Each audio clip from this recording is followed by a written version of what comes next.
It's awesome. We are gonna make the best of this. So I really appreciate you coming by and hanging out. Today we are looking and really going in depth at something that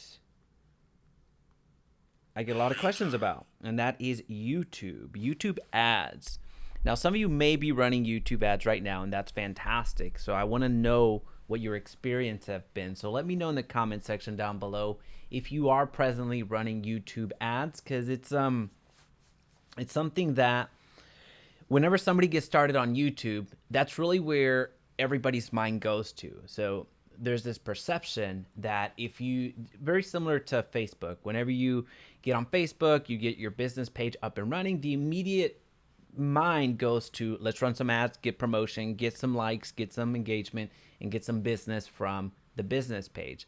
Well, it works a little bit different on the YouTube front, which is what we're going to talk about today. And I'm actually going to screen share with you one of them and the way to actually launch your ad so you don't have to guess. So today we're going to go from A to Z. So I need you to hang in there with me because we're going to get mighty detailed. We're going to get incredibly detailed. So I don't want there to be any questions in terms of, where do I go to do this? Where do I go to do that?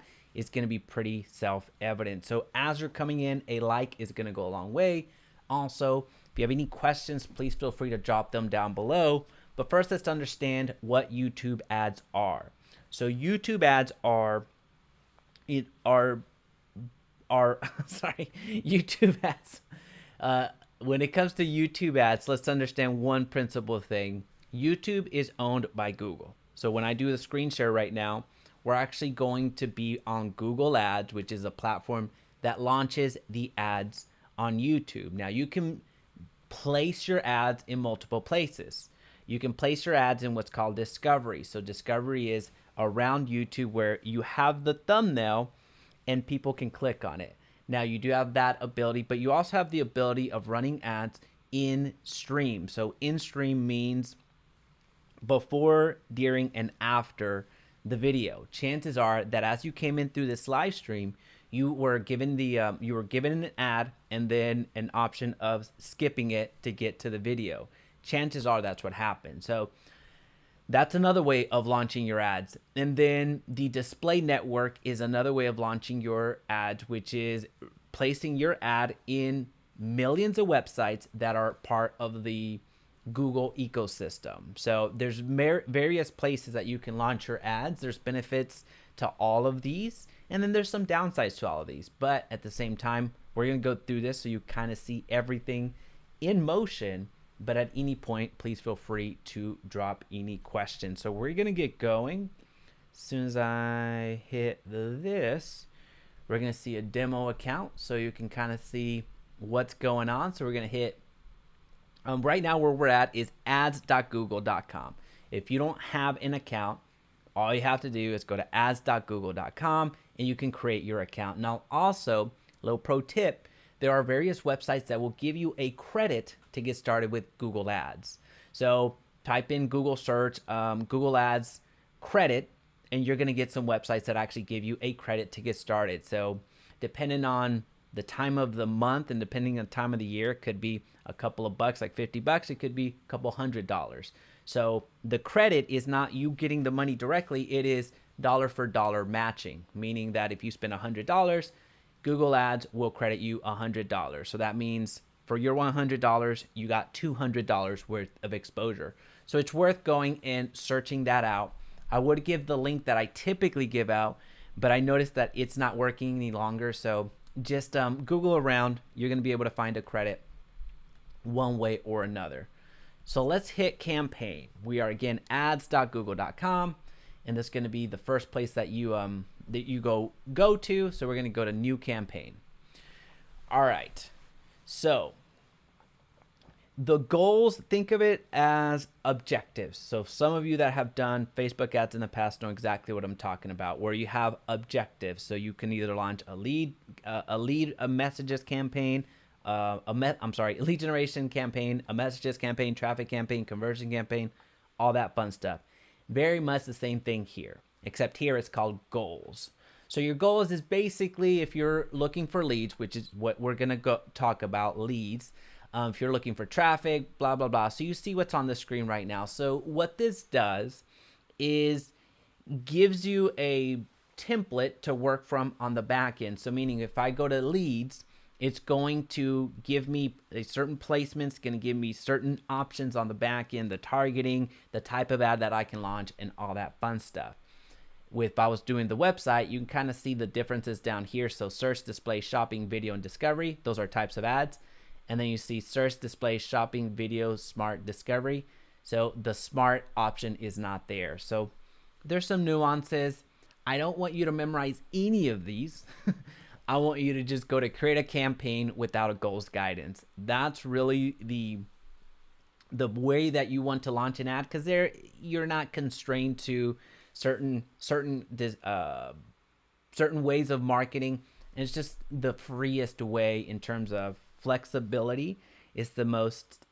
You can get the most features through your campaign without having a goals guidance. So it's not going to matter. It doesn't mean that you're going to get more sales or less sales. It doesn't mean that you're going to get more leads or less leads. It's going to work regardless. It's just giving you a template on the back end. Now, when you go to create a campaign without a goals guidance, you get the most options. Now, if I were to click here, you saw that several of those went away. So right off the bat, you get to see the different types of campaigns that you get access to through this guidance. All right, so we're not going to go through all of these. The only thing that you need to know is video. Since we're talking about YouTube ads and we're talking about launching ads on YouTube, we're going to go to video. It has to do more with search, similar to this, all this fun stuff. Google Ads is fantastic, by the way, but right now what we're going to focus on is the video aspect, which is YouTube. And now, I don't want you to get confused. This is the goal, this is a type, and then down here is what's known as a subtype. So I will share a little bit about these. So a custom video campaign, this is the one that we're going to go through, because again, it gives us the most flexibility. Non-skippable in-stream ads. So there are some videos. You've noticed this on YouTube if you've been on there for any significant amount of time, that there's some videos that you cannot skip over. So if you want to run non-skippable in-stream ads, meaning when you click on a video and then there's like 10 seconds, 12 seconds, up to 15 seconds worth of an ad, typically you see larger corporations like Pepsi's, the Coca-Cola's, Nike's, they spend this type of advertising, or this they spring for this type of advertising because it's a little bit more expensive to share their entire 15 seconds worth of an ad. So you can run those same types of ads, just understand that it's going to cost a little bit more. Outstream, reach people on their phones, tablets using CPM bidding. I don't use that all that much because it has to do with more impression based. I'm more interested in the action based, meaning somebody takes action. So this is more, think of it like branding, if you will. Think of it like reach. That's what we're talking about. Drive conversions, get more conversions with video ads designed to encourage valuable interactions with your business. This one I do use significantly, but that's not the one we're going to go through today, because there's some things that you need to set up beforehand that are not going to make sense when we talk about what we're doing. Ad sequence, you can, so check this out. Tell your story by showing ads in a particular sequence to individual viewers with skippable in-stream ads, non-skippable.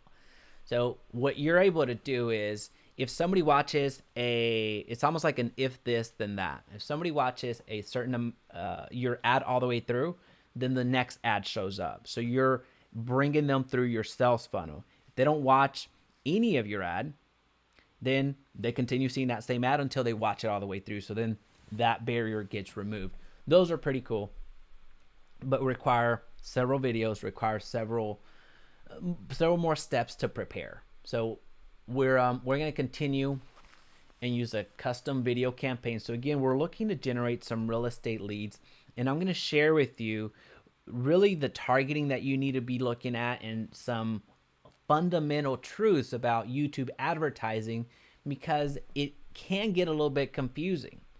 So here we go. General settings, the type. Oops, I'm sorry. What did I do? Not the type. What am I doing? The name.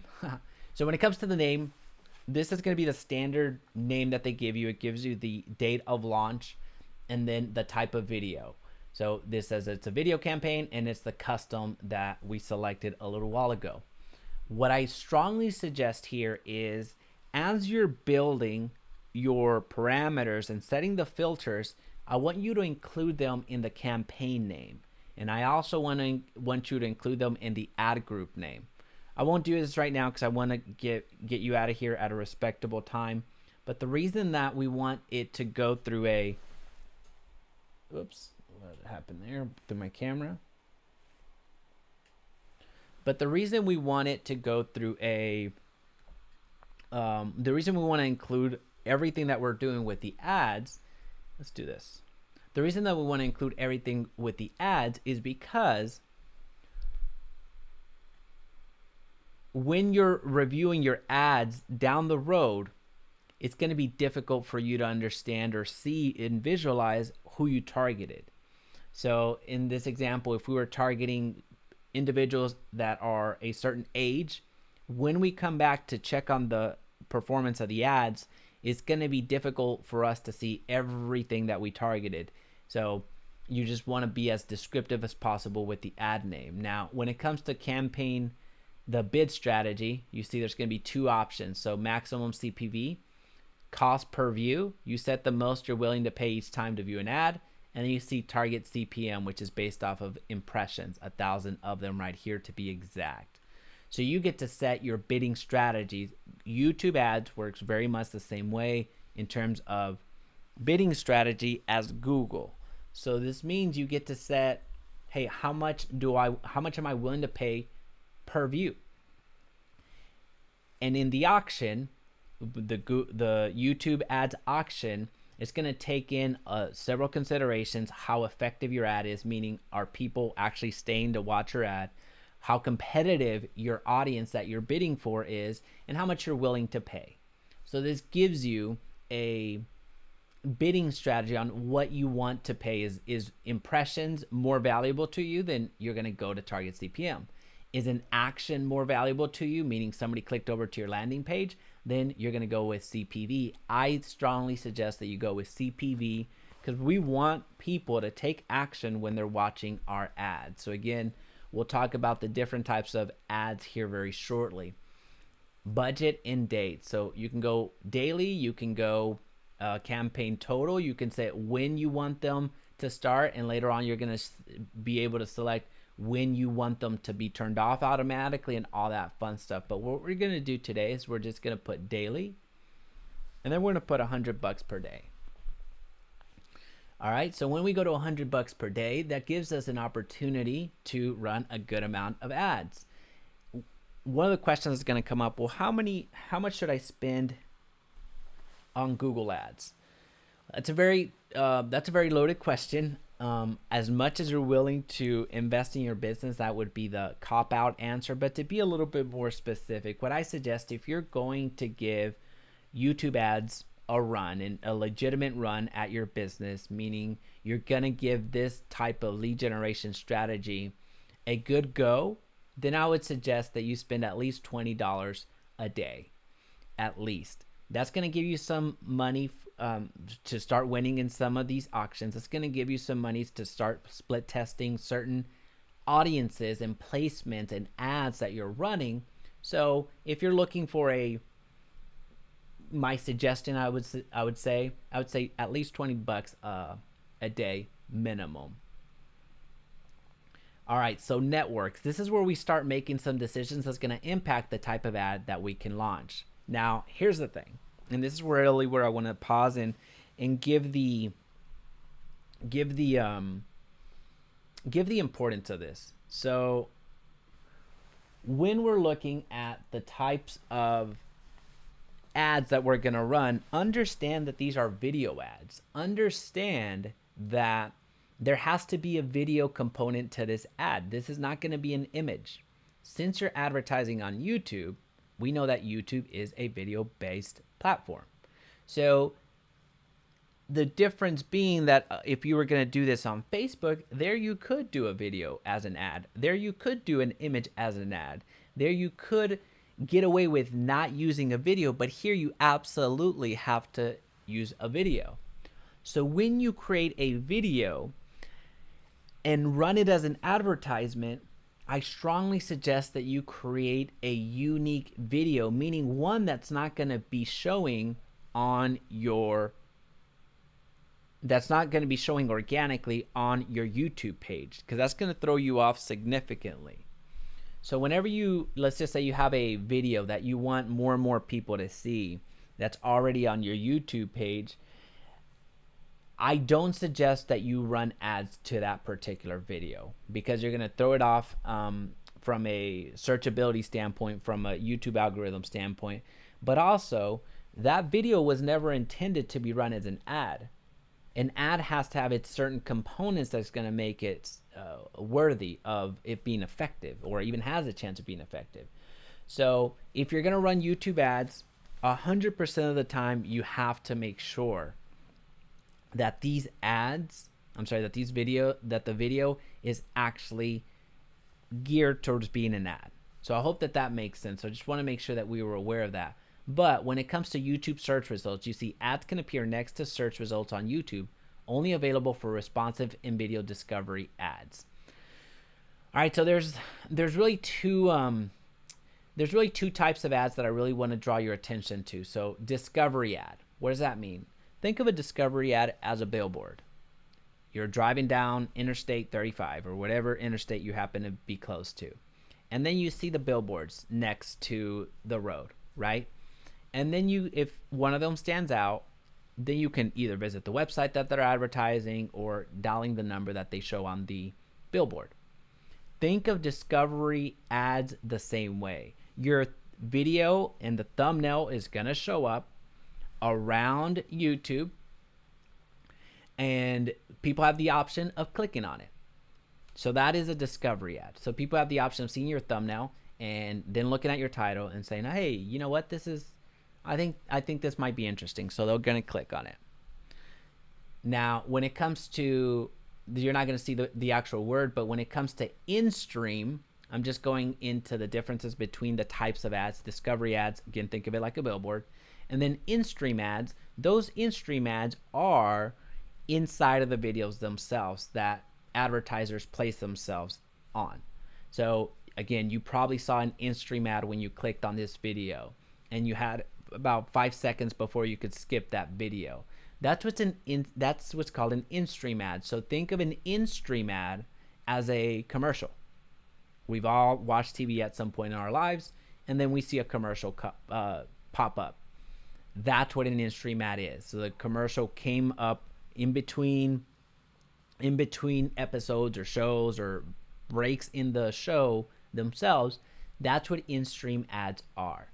So what we're going to do today is, because we want the most flexibility, we want to advertise on YouTube videos. We're not going to do that on YouTube search, because as you can see here, there's no mention of in-stream ads. Here, ads can appear on YouTube videos, which is what's called in-stream ads, channel pages, and the YouTube homepage. So what we're going to do is go to YouTube videos. That's what we're going to select. As far as locations, we're going to go with the United States, although we could get very specific on where we want it to go. We can do a radius, and we can do based off of a location, so you have that flexibility. So we're going to go with the, let's go ahead and go radius. Let's go from Dallas.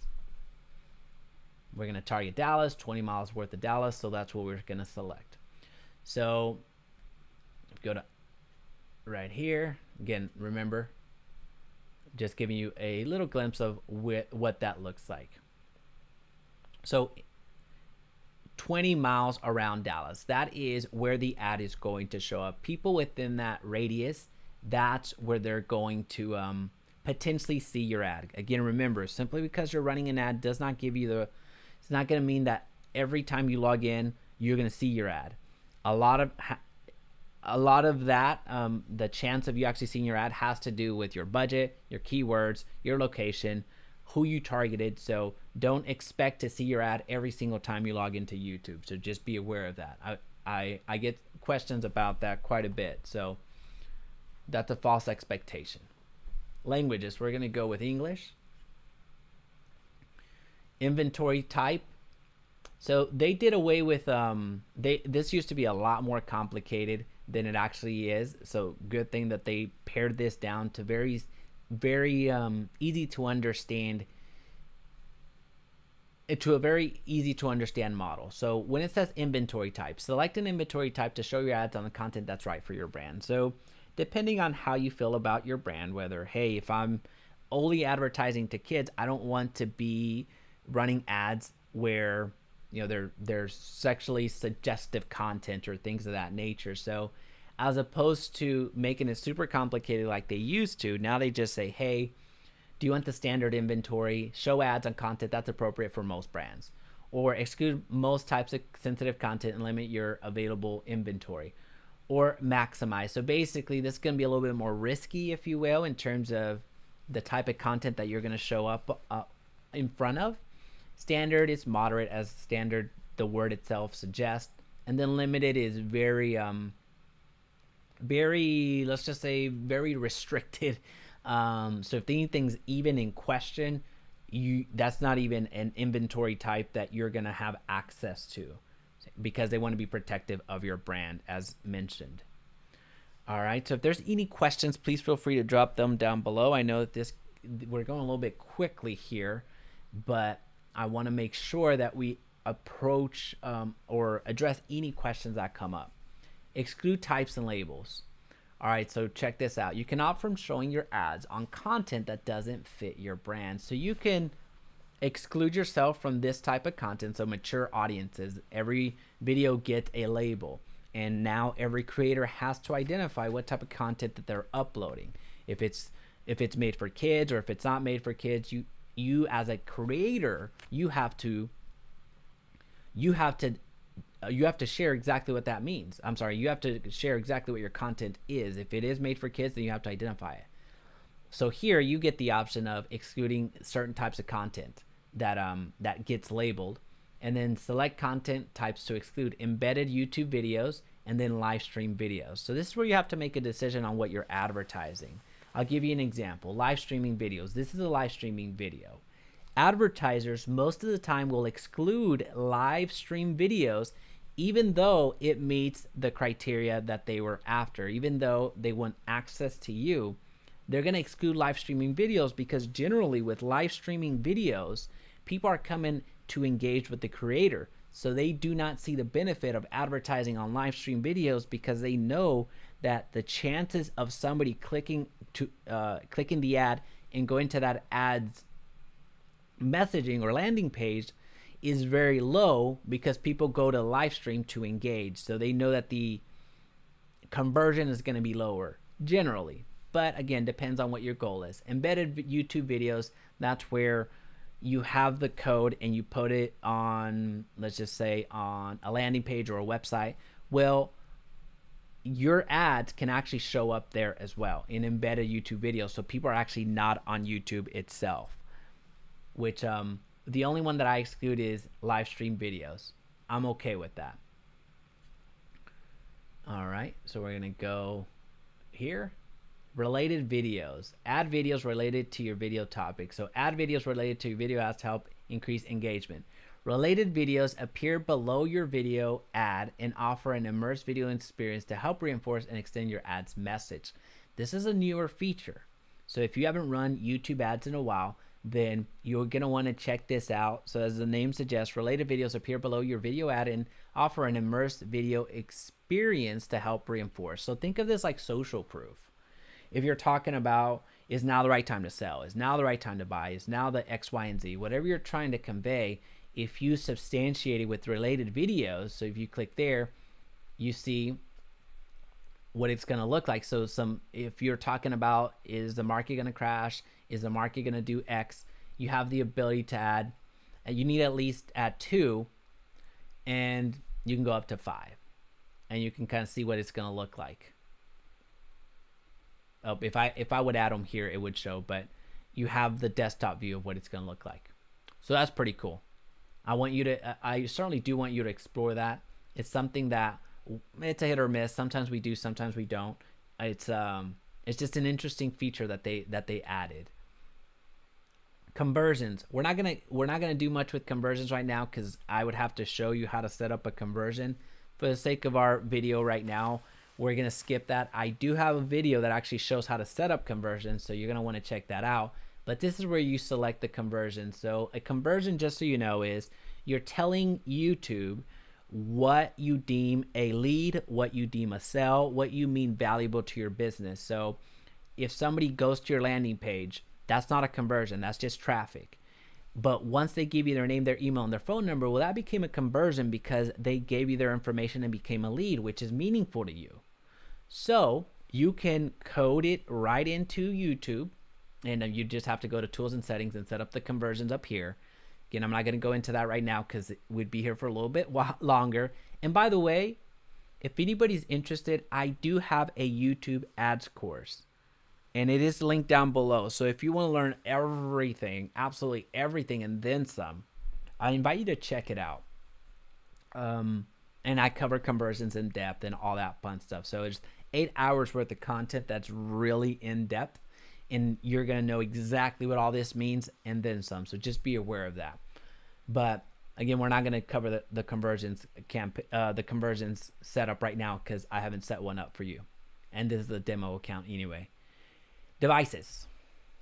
So show on all eligible devices: computers, mobile, tablet, and TV screens. Well, if you're doing a call to action, I actually just removed TV screens, because chances are that they're not going to be able to click. Well, they're not going to be able to click on TV screens, and unless they have a cell phone or a mobile device on their mobile device is a cell phone or a tablet that they're going to independently search, I'm not going to get too much of a conversion from that type of device. Frequency capping. This one's very important. How many times that ads on this campaign can show to the same user. So you can set it up based off of the impression or view frequency. So if you want to set up a number of times per day that someone can see your ad, you set it up here by clicking there. If you want to set the number of views per day per user, you can set it up here. So just understand that is a thing here. So with impressions, 5 is a good number per day when it comes to impressions, and for view, 1 to 2 is fine per day as well, because next day you have the option of showing them again. It really helps you start branding over and over again. So this more important than Facebook is this is actually more important than Facebook, because you have the same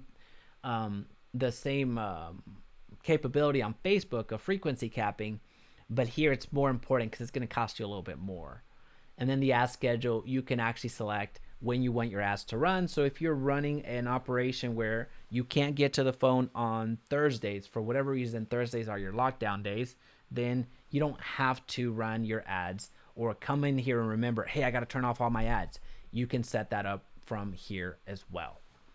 All right, now you get to create your ad group. What we've been selecting, if we scroll up here, what we've been selecting is more of the general information, more of the shell of the campaign. The ad group is the targeting, who we want to target. This is where we select the demographics, the audiences, all the things that we're about to cover. This is basically your targeting. Up here, this was the shell of the campaign, the type of campaign that you were going to run. You're going to do a cost per view. You're going to advertise on YouTube videos. You're going to be on the normal or standard inventory. So that's something that you had available to you. When it comes to ad groups, just think of it in two ways. You can target people or you can target content. Really that simple. You can target people or you can target content, or you can target both. It's up to you. Before we actually dive in here, I want to make sure I address a question that actually came up this morning when I was going through my comment section on another YouTube video that I made. The question was, hey, my ad shows that it's running, but it says restricted. The reason that it's going to show restricted a majority of the time, although the ad itself was approved, is because there was too many filters that you applied. You're going to see how dangerously specific you can get with your types of ads, but it's important to remember to not over filter, to add too many qualifications on your ads themselves, because then at some point there's not going to be enough of a audience for you to advertise to. So that's the number one reason that your ads show reach limited or actually don't run. So just be aware of that. This is going to be super cool, but remember, we already selected Dallas of a 20-mile radius, which Dallas 20-mile radius, that's probably about 2 million people, which is a lot. But once we get started in selecting specific individuals, then we're in trouble. So you have the ability of selecting gender, age, parental status, household income. Now, you're going to see unknown quite a bit. So you see them right here. So with unknowns basically means that they didn't share it. So selecting unknown means you want your ads to reach people whose gender isn't known. If let's just say if you're going to only target females, I would only unselect male and I wouldn't worry about the unknown. I would actually keep it because a good amount of people are not going to share all of their details. So if I wanted to target people that were just in, let's just say millennials, if you will, then I would just do this. I would leave unknown because we don't know. And a good amount of people will actually not share their real information. So whenever you created a Gmail account or an account altogether, chances are you didn't give your real birth date. Chances are you didn't give your real information. So by you unselecting unknown, it drastically reduces your reach. So just be aware of that. Now, I'm not going to go too much into this. I'm going to let you play around with this, but check this column out. You have the ability of selecting your top household income. So that's very powerful. Again, this is demographically targeting who could actually afford your product. And in this case, we're talking about real estate. And when it comes to audiences, there's several audiences, who they are demographically. We talked a little bit about demographically up here, but here's a different level of demographics. Their education, their home ownership status. We can select homeowners. Now, when you're selecting homeowners, I don't know if you caught that, but up here on the impressions, it went from 89 million to 22 million. So that reduced it substantially. What I suggest, most often than not, is to just worry about that. Don't start whittling it down so much that, again, you over filter it, because you're about to see some crazy stuff. If you start pairing it with current college students, or not, that probably wouldn't make sense. They have a bachelor's degree. You're going to start seeing this impressions drastically reduced. Well, actually, that increased. Why would that be? Oh, it's who they are. I'm sorry. It's who they are. So you're adding to it. So this is an AND function. This isn't an OR function. I'll show you what the OR function looks like. What their interests and habits are. So the affinity is basically what they're normally into. If they're normally into sports and fitness, if that's the target audience that you're going after, you select that. And what they're actively researching or planning. So this is, if they're in market, that means that they broke their pattern. And for some reason, you as a user start searching up best car in 2021 and started searching up auto loans and started searching up banks that can give you an auto loan, then that's going to trigger an indicator to Google and by proxy YouTube saying, hey, this person seems to be in market for a car. So we gotta do something about that. So you can see autos and vehicles. But what's super cool is the real estate portion. So check this out. You have the ability of selecting when people are in market for residential properties, and you get very specific. Now, again, I want to do this with the caveat. The reason that we want to be careful here is because if we over improve and over filter, our ads get suppressed. And one, they're going to cost a lot more, but two, we can over improve and over filter our audience to where our ads become suppressed and don't show up. So just be cognizant of that. And you can continue drilling down even further. So you can go down to new houses. So just be careful.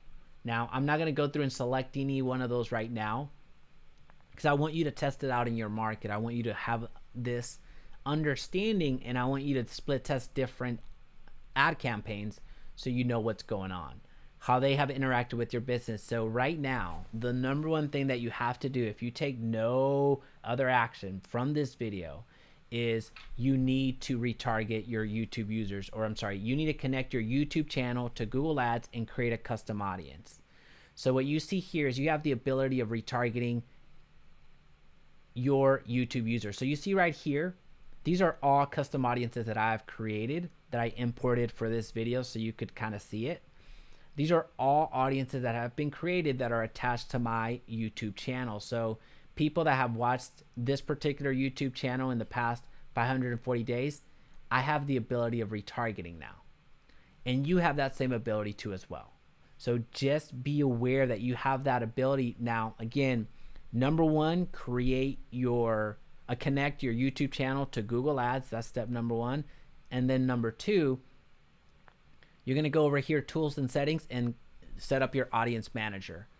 Now, again, we're not going to go through that right now because this would make it an entire day's worth of a video, but just know that that's a thing and you have that ability. Same thing with website visitors, combine lists and similar audiences. So similar audiences to, think of it like a lookalike audience that you set up on Facebook. So you have that capability here as well. But I don't want to confuse you. If you pick up the course, again, it's linked down below, YouTube Ads Mastery for Real Estate Leads. You're going to go into all of this in detail. I don't want to confuse. I just want you to take one action item from here. Connect your your Google Ads to your YouTube channel and create that custom list. So remember, go to Audience Manager after you've connected it and you're on your way. All right, so what else do we want to combine? Audiences, custom audiences. That's beyond the scope of this video. They are pretty cool, but I want to keep it moving. Keywords. This is where you're going to spend most of your time. So when people are searching for, if you put in your website right here, it's going to give you suggestions. So when people are searching best real estate agent in Dallas, houses for sale in Dallas, how to sell my house in Dallas, you can start putting in your keywords in right here. So when people search that on YouTube, your ads will actually start showing up. So that's pretty powerful. Topics. So think of this like if you go to real estate as an example, real estate listings, residential sales. So if somebody's talking about, your ad will show to all topics that match your other targeting, add specific topics to narrow your listing. So if people are talking about residential sales, then it stands to reason that you want to be part of that conversation. So that's what topics are. Oops. All right. As you can see, there's different ways to skin the cat. You can just go based off of demographics. You can go based off of the audiences, or you could go based off of keywords, or you can go based off of all of these.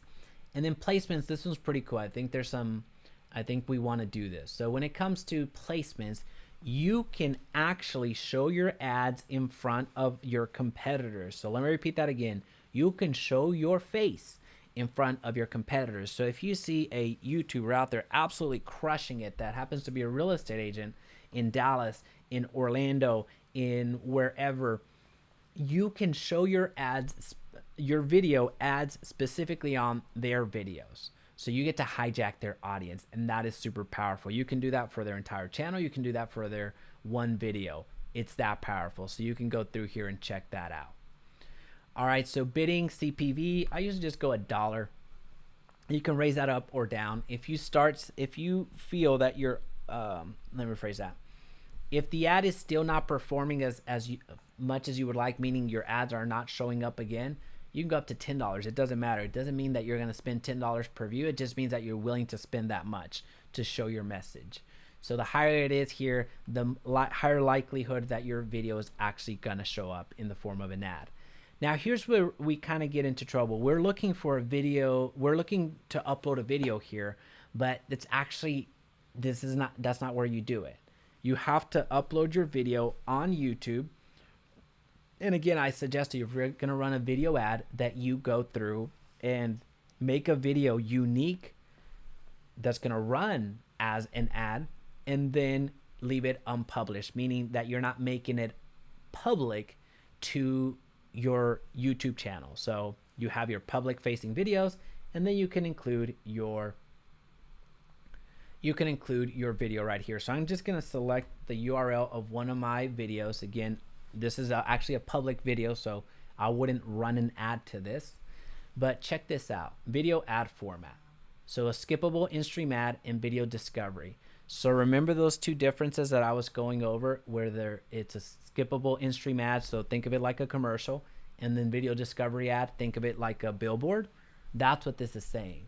So if I were to go to in-stream, it's going to show up there. If I go to video discovery, it's going to show down here. So notice that it's my thumbnail and people can click on it, aka very similar to a billboard, and you see the headline, description, and this is actually just internal for you to remember what ad you ran.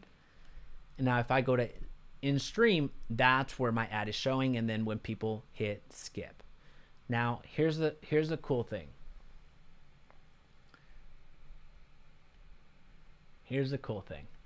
When you go to in-stream ad, the final URL, this means where are you going to send them? When people click that call to action, where are they going to send them?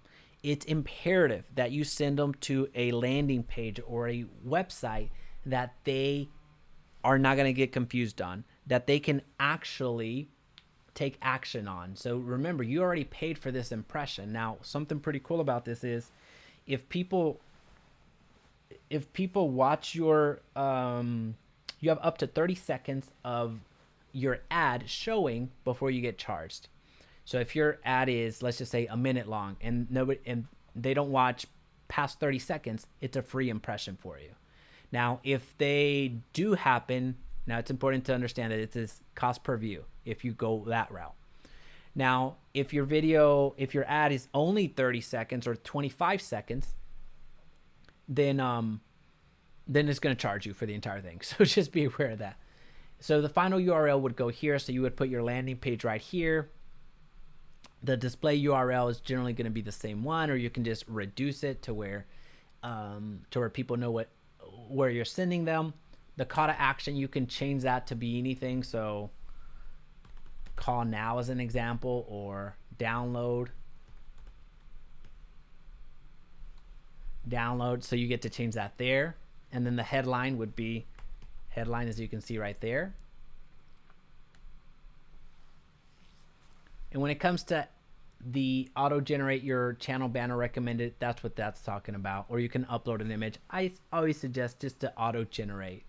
Now let's talk about some specificity. We're not going to go through the rest of it because at this point you just hit create and you're off to the races. Remember that your ad has to be unique. So that's number one.